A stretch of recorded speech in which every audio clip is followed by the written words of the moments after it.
Psychologists often explain that when a person becomes angry, the brain temporarily shifts control from logical thinking to emotional reaction. During that moment, decisions are not guided by wisdom but by impulse. That is why so many people regret words they spoke in anger or actions they took without thinking. A moment of uncontrolled emotion can damage friendships, destroy trust, and sometimes even change the direction of a person's life. Many philosophers and thinkers throughout history have warned about this human weakness. They have often said that controlling anger is not about suppressing emotions, but about learning when and how to respond wisely.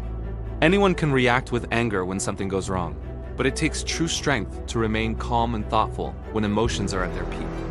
The story you are about to hear is about a ruler who learned this lesson in a way he never expected. Long ago, in a prosperous kingdom surrounded by tall mountains and flowing rivers, there ruled a king named Adrian. He was known for his intelligence and strategic thinking. Under his leadership, the kingdom had grown wealthy and strong. However, despite his many strengths, Adrian had one serious weakness. He had a very quick temper. Whenever something did not go according to his expectations, he reacted immediately with anger. Even small mistakes by servants or soldiers could cause him to lose control.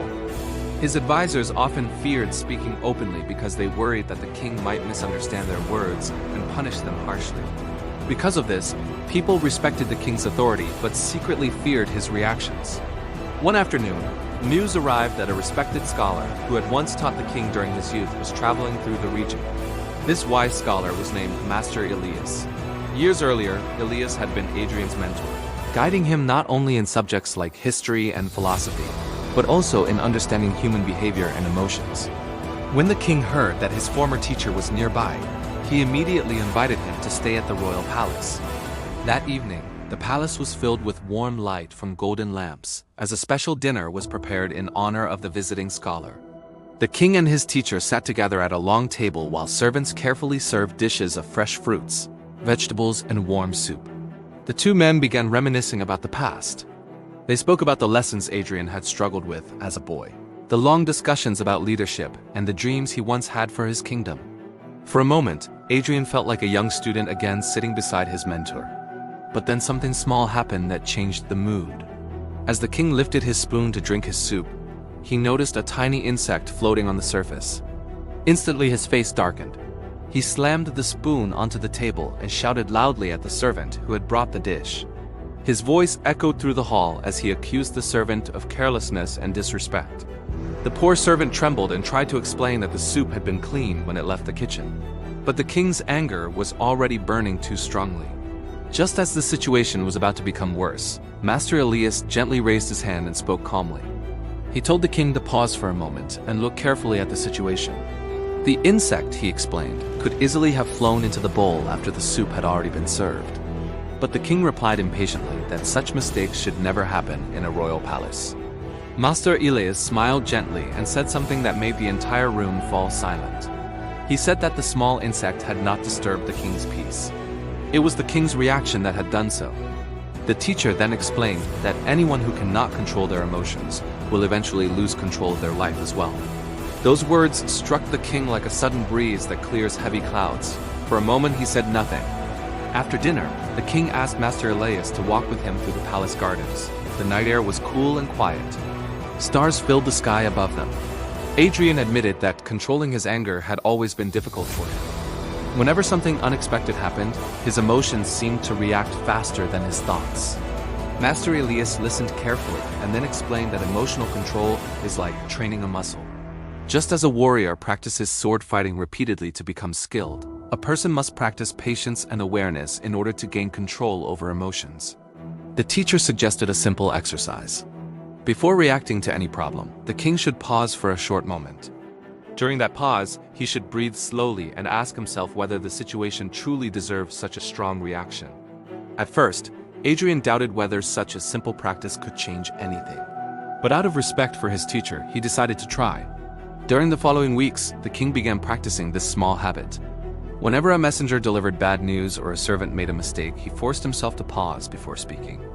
At first it felt uncomfortable. His mind still wanted to react quickly. But slowly something interesting began to happen. During that short pause, his anger often faded before he spoke. He realized that many situations he once considered serious problems were actually minor issues that could be solved calmly. The palace staff soon noticed the change. Servants who once feared approaching the king began feeling more comfortable speaking honestly. Advisors who had previously stayed silent started sharing better ideas for improving the kingdom. The king himself also felt a sense of peace he had not experienced before. One morning, a messenger arrived with troubling news about a disagreement between two neighboring villages. In the past, Adrian might have reacted with anger and punishment. Instead, he listened carefully to both sides and patiently guided them toward a fair solution. The conflict ended peacefully. When the villagers left the palace, they praised the king's wisdom. Later that evening, Adrian visited Master Elias again and thanked him for the lesson that had changed his leadership. The teacher smiled warmly and told him that true strength is not measured by power or authority. Real strength appears when a person learns to guide their emotions rather than being controlled by them. He reminded the king that emotions like anger, joy, and sadness are natural parts of human life. They are not enemies that must be destroyed. But if we allow them to control our actions without thought, they can lead us toward regret.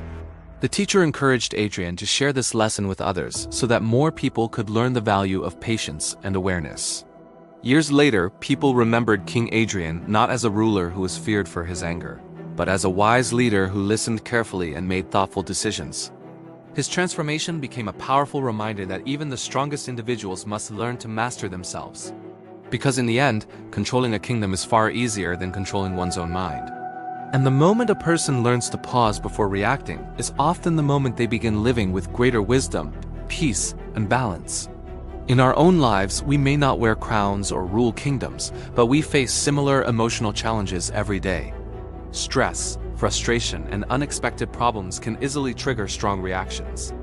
But by practicing patience, understanding our emotional triggers, and allowing ourselves a moment to breathe and think, we gain the power to respond wisely instead of reacting blindly. Emotions will always come and go like waves in the ocean. The real question is whether we allow those waves to control our direction or whether we learn to navigate through them with calmness and awareness. And when we develop that skill, we discover a form of strength that no external power can ever replace.